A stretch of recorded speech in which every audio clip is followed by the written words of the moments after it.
नमस्कार दोस्तों, स्वागत है आपका हिंदी नॉलेज शो में। तो दोस्तों, क्या आपने कभी भारतीय सेना को भूटान की सीमा के पास बड़े-बड़े टैंकों के साथ या फिर बड़े-बड़े रॉकेट लॉन्चर के साथ युद्ध अभ्यास करते देखा है? या फिर नेपाल की सीमा के पास या फिर बांग्लादेश की सीमा के पास?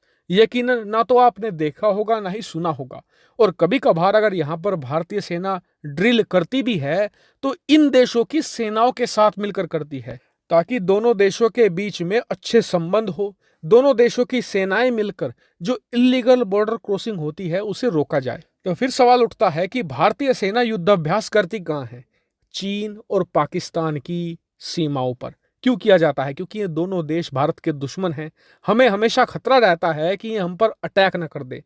ऐसे में भारतीय सेना हर तरीके से अभ्यास करती रहती है कि अगर चीन पाकिस्तान हमला करते हैं तो कैसे उनसे बचा जाए और फिर वापस उन्हें कैसे खदेड़ा जाए। अब आपका सवाल होगा कि ये मैंने पूरी युद्धाभ्यास की जो महाभारत आपको बताई है, आज बताने का क्या कारण है?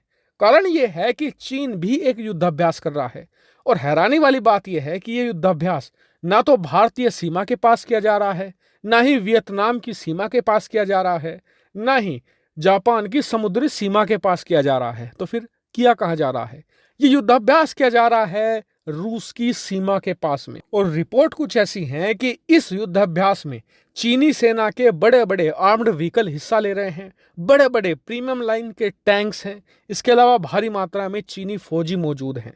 और इस युद्धाभ्यास का मकसद बताया जा रहा है कि चीन रूस यूक्रेन युद्ध का फायदा उठाना चाहता है और इस युद्ध की आड़ में रूस की बहुत सारी जमीन कब्जाना चाहता है। और आपको बता दूं कि चीन अपनी इस चाल में सफल होता भी दिख रहा है, क्योंकि आप स्क्रीन पर देख सकते हैं, बताया जा रहा है कि चीन जहां पर रूस की जमीन पर नजर गड़ाए हुए हैं, वहीं रूस इस समय चीन पर ध्यान नहीं दे रहा और पूरा फोकस लगाए हुए है यूक्रेन पर।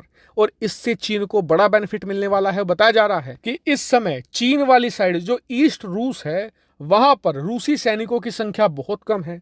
अगर रशिया यहां पर भारी मात्रा में जमीन कब्जा भी लेता है तो रूस चीन को रिस्पोंड कर ही नहीं पाएगा। इतना ही नहीं, कहा तो यह भी जा रहा है कि चीन ने पूरी सोची समझी रणनीति के तहत यह कदम उठाया है, क्योंकि उसे पता है कि अगर वो अभी जमीन कब्जाता भी है तो रूस इस मामले को दबाने की कोशिश करेगा। वो इस बात का हल्ला नहीं काटेगा कि चीन ने हमारी जमीन कब्जा ली है। क्यों? क्योंकि रूस का इस समय पूरी दुनिया में कोई सहारा नहीं है। आपको बता दूं कि इस समय रूस का सबसे बड़ा एक्सपोर्ट मार्केट चाइना है। चीन रूस का सबसे बड़ा व्यापारिक साझेदार है। इतना ही नहीं, रूसी तेल और गैस का सबसे बड़ा खरीदार है दुनिया भर में चीन। इतना ही नहीं, रूसी हथियारों का भी एक बहुत बड़ा खरीदार है चीन। और रूस का जो दुनिया भर में माल आज नहीं बिक रहा है, वो सारा माल खप जा रहा है चीन के अंदर। ऐसे में रूस पूरी तरीके से निर्भर है चीन पर और चीन इसका फायदा उठाने की पूरी तरीके से फिराक में है। और अगर आप सोच रहे हैं ना ये बात कि चीन का बहुत ही पक्का दोस्त है रशिया, वो उसके साथ ऐसा नहीं करेगा, तो आपको बता दूं कि 1960-70 के दशक में चीन और सोवियत यूनियन भी बहुत अच्छे दोस्त हुआ करते थे, बहुत ही क्लोज फ्रेंड थे। लेकिन चीन ने एक अचानक से मौका देखकर उस समय के सोवियत यूनियन की ढेर सारी जमीन कब्जा ली थी और उस जमीन को छुड़ाने के चक्कर में सोवियत यूनियन के साथ एक बड़ा झगड़ा भी हुआ था, एक लड़ाई लड़ी गई थी। जी हाँ, एक लड़ाई लड़ी गई थी जिसमें बहुत सारे रूसी सैनिक उस समय मारे गए थे।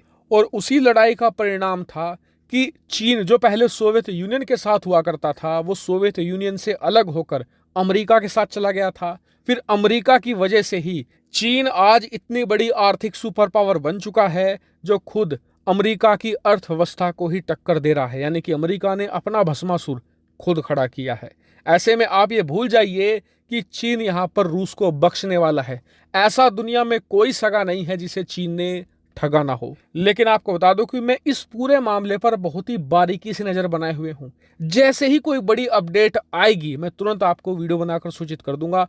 आप लोग कमेंट करके बताइए कि आपका इसके बारे में क्या मानना है। फिलहाल इस वीडियो में इतना ही। Thank you very much for watching video.